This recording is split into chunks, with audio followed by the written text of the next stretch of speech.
नमस्कार दोस्तों, स्वागत है आपका ऑल इंडिया न्यूज में। ये है आज 17 सितंबर 2025 की देश भर से 25 सबसे बड़ी और ताजा खबरें। तो चलिए बिना देरी के शुरू करते हैं। पीएम मोदी के 75वें जन्मदिन पर रक्तदान महोत्सव। आज सुबह की सबसे बड़ी खबर, प्रधानमंत्री नरेंद्र मोदी के 75वें जन्मदिन पर देश भर में रक्तदान महोत्सव का आयोजन किया जा रहा है। इस मौके पर 7,500 से ज्यादा ब्लड डोनेशन कैंप चलाए जा रहे हैं, जो एक विश्वव्यापी पहल का हिस्सा है। 75 देशों में एक ही दिन में ये वैश्विक ड्राइव चलाया जा रहा है। पीएम मोदी ने विदेशी नेताओं को दिया धन्यवाद। पीएम मोदी ने अपने 75वीं सालगिरह के अवसर पर विदेशी नेताओं से मिली शुभकामनाओं के लिए उनका धन्यवाद किया है। उन्होंने विशेष रूप से संयुक्त राज्य अमेरिका के पूर्व राष्ट्रपति को फोन पर बातचीत के लिए धन्यवाद दिया, जो जन्मदिन की पूर्व संध्या पर हुई थी। राजस्थान में पीएम के जन्मदिन पर विशेष कैंप। राजस्थान में आज पीएम के जन्मदिन के अवसर पर मुख्यमंत्री ने शहरी और ग्रामीण क्षेत्रों के लिए सिटीजन सर्विस कैंप की शुरुआत की है। ये कैंप मालवीय नगर, जयपुर और बस्सी में शुरू किए गए हैं, जिनका उद्देश्य लोगों को सरकारी योजनाओं का त्वरित लाभ दिलाना है। सुप्रीम कोर्ट ने एंटी कन्वर्जन कानूनों पर मांगा जवाब। सुप्रीम कोर्ट ने विभिन्न राज्यों में लागू एंटी कन्वर्जन कानूनों पर सुनवाई करते हुए उन राज्यों से 4 सप्ताह के भीतर जवाब मांगा है। अदालत ने इन कानूनों की संवैधानिकता पर सवाल उठाया है। वक्फ अमेंडमेंट एक्ट पर सुप्रीम कोर्ट की रोक। सुप्रीम कोर्ट ने वक्फ अमेंडमेंट एक्ट 2025 की कुछ प्रमुख धाराओं पर अंतरिम रोक लगा दी है। अदालत ने इस्लाम अभ्यास से जुड़े 5 साल के प्रावधान को रोक दिया है। ये फैसला वक्फ संपत्तियों के नियमों को प्रभावित करेगा। सेंसेक्स और निफ्टी में दिखी मजबूती। बाजार से अच्छी खबर, वैश्विक बाजारों के सकारात्मक प्रभाव से आज सेंसेक्स और निफ्टी में मजबूती देखने को मिली है। बीएसई सेंसेक्स बढ़कर करीब 82,380 पर बंद हुआ है। ऑटो और एनर्जी सेक्टर के बेहतर प्रदर्शन के कारण ये रैली व्यापक रही।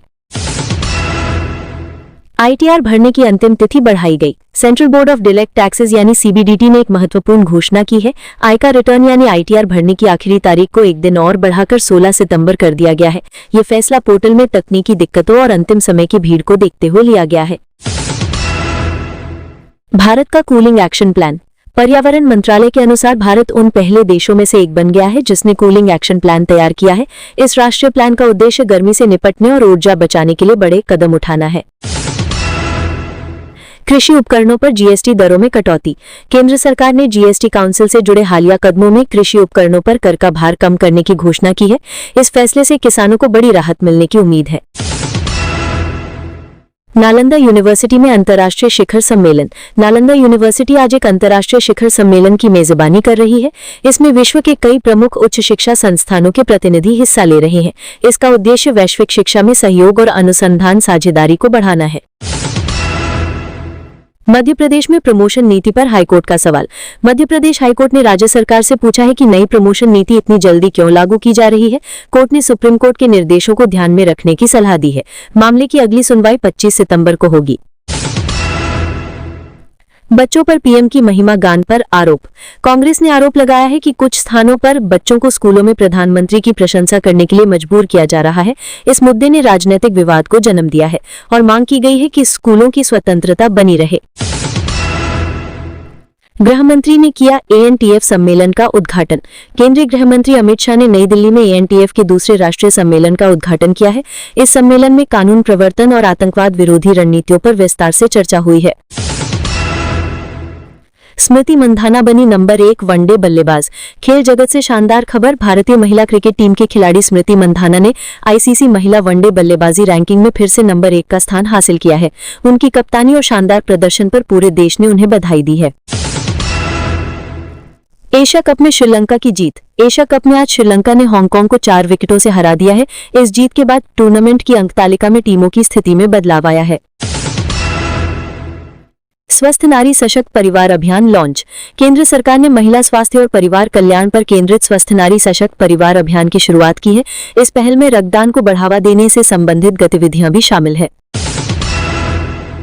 रुपए में मामूली मजबूती। व्यापारिक गतिविधियों के बीच आज भारतीय रुपया अमेरिकी डॉलर के मुकाबले थोड़ा मजबूत हुआ है। रुपया 88.1 या 2 डॉलर के करीब बंद हुआ है, जिस पर विदेशी निवेश और वैश्विक संकेतों का सकारात्मक असर रहा है।